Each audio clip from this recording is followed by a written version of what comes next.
Hey internet, how's it going? Welcome to another episode of the John Graves Show. I've been meaning to make a review of every episode of The Walking Dead, and not necessarily talk about the entire anime, but just talk about specific parts in each episode thus far, and pretty much go over those specific things. Like in episode 10, when it was brought up to the whole thing of how everybody pretty much was getting a little bit too used to being outside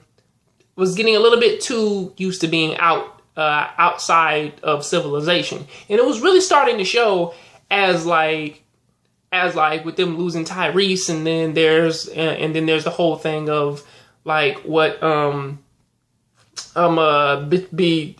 between the conversations with Noah and so on and so forth. It's the thing of this is a world in which that, you got to be strong to survive. And really, it is sort of paying them very, very heavily, especially since they do have a baby, and they are really trigger happy.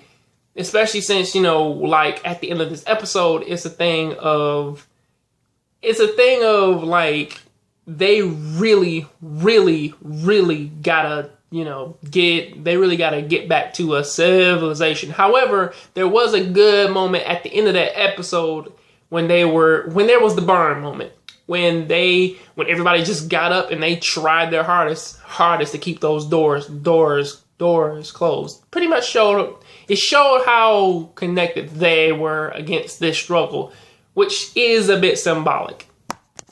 Jumping into episode 11, however, because I'm going to be talking about a good few episodes so far, but jumping into episode 11, this question pretty much comes up early on when they talk about the ideas between if you were presented with the option to get back into civilization and then watch people actually going out there trying to help you, because of course this is the beginning of the Alexandria safe zone, and really, it was a thing of these people have been tracking Rick and his group for a good while now.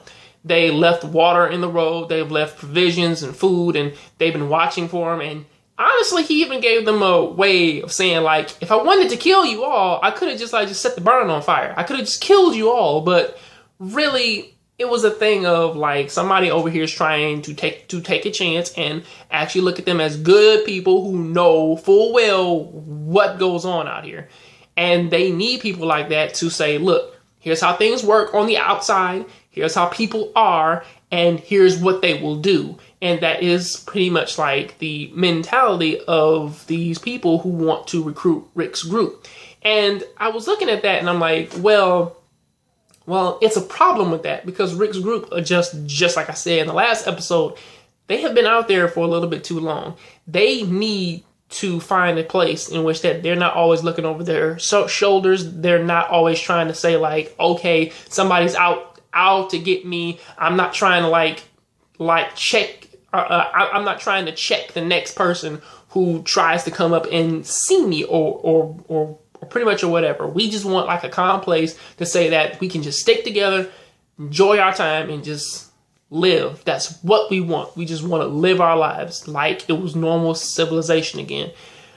But there's a thing of looking at Rick, who's trying to find it, or at least trying to accept it again, but knowing full well in his heart that that's not going to happen. So, episode 12, the bigger question is it's not necessarily spoken, but it's sort of, or at least for the good first portion of it, it is spoken. But then for the second part of this episode, it's shown, meaning that once you actually see it, it's a whole thing of as they do meet the leader of the Alexandria safe zone, she wants to get everybody up on camera and ask them how was it outside and so on and so forth. And it was really interesting to see how Rick actually changed through all of these seasons, especially since that now he's pretty much come to the realization that he has killed people. He has dealt with the mentality of people trying to kill him just for the sake of him having the little things that he does have. somebody out there actually took his home, and pretty much you have to kill people in order to survive in this world now, because pretty much it is survival of the fittest, unless you can actually find like a very capable group or group of people to be with. So that is sort of the thing, and it is actually rather interesting to see. However, even with all that, it's like they don't necessarily trust these people, as it is when you watch Carol, who has grown to become one of the more capable characters in this series. She comes off as, or at least like when she's there and when she's around those people, she comes off as like she's very timid and weak, sort of like how she used to be. But as most of us know, this is just an act, as pretty much it sort of seems though, is that like they are just the main. I'm trying to say that like the main mentality of this episode is weakness. And it's a thing of whenever they look at these people who have been inside of this place for so long, they want to be civilized. They're trying to forget about the outside world. And it's a thing of looking at it like you don't know what it takes to survive. You don't know what it takes to have to go out and do this, because you panic, you get scared, and you don't know how to handle it. And it's a thing of like, the biggest question is that like we don't want to become like these people. We don't want to become weak. And really, from what I can tell, it's like they've only been there for like a few days. But even with that, they're not going to become weak, because even when the governor came and attacked them, they still weren't necessarily weak. I mean, they were caught off guard, yes, but weak. There was that was never a thing in their. That was never something in their vocabulary to begin with. Episode 13 pretty much comes off like a bigger thing of saying like that they can't let go of what made them who they are now. And for what it seems as though is that like, it seems as though like for episode 13 that they are trying their hardest to change every single one of these characters into something in which they're not essentially giving everybody jobs, telling them to go out and do these specific things, and trying to build them up like in these very specific ways, which isn't necessarily how each character normally is, but it's something, but they're trying to adapt to this type of lifestyle, which is actually rather cool to see them try and do that. But at the same time, it's still rather difficult to do. And this is one of those episodes which does have a lot of symbolism in it. In going into when Pete was trying to talk to, no, not Pete. I forget his fucking name. But the guy who was trying to talk to Daryl. Apparently, there was a horse that pretty much was very symbolic of Daryl in terms of like whenever somebody tried to help him, he just ran away. And to be fair, Daryl does have his reasons for doing that, especially since every time he gets close to something in his life manages to take it away. Whether it be with Merle, with how he died, and then there was the thing with not too long ago with Beth and how she died. And it was even going back into the scare of when they didn't know what happened to Carol, and pretty much he thought that Carol was gone too. And pretty much it was sort of like a very symbolic thing there of looking at it, of saying like, look, this horse is him. And every single time somebody tries to come and help him, you run away. But one of these days you are going to run away and you're going to get caught into something, and it's going to lead to pretty much your downfall. And that's pretty much like the symbolism of it, which I do kind of look at it and I'm like, I really like it. That actually was pretty symbolic in its own little meaning, in its own little right, which is something that I will give this show credit for. This is about the warehouse incident, about what happened with Noah, spoilers, and the other people who were there with them. And even what happened to Tara.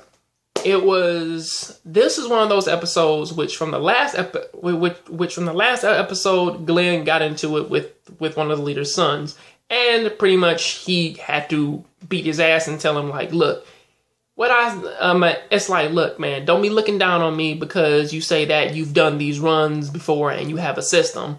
I know what in the fuck I'm doing because we've been out here longer than you.